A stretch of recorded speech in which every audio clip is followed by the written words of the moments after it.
नांदेड ते अहिल्यानगर प्रवास करत असताना माजलगाव येथे पाहिलेला निसर्गाचा चमत्कार जणू हा चमत्कार आपल्याला सांगतोय, मान लिया तो हार है, मान लिया तो हार है, लेकिन ठान लिया तो जीत है.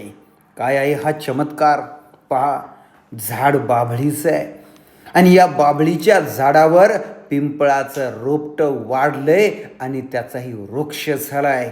खरं तर रोपटं वाढण्यासाठी, झाड होण्यासाठी माती लागते, पाणी लागतंय, खतं पाणी लागते, काळजी घ्यावी लागते. मात्र हे काहीच नसताना आपल्या जिद्दीच्या जोरावर या पिंपळाच्या रोपट्यानं, पिंपळाच्या बीनं रोपटं आणि रोपट्यापासून वटवृक्षाचं रूप घेतलंय आणि या विश्वातील प्रत्येकाला सांगतंय, अरे संकट में भाग जाना आसान होता है, हर पहलू जिंदगी का इम्तिहान होता है, डरने वालों को कुछ मिलता नहीं जिंदगी में, लेकिन लेकिन लड़ने वालों के कदमों में सारा जहान होता है, सारा जहान होता है.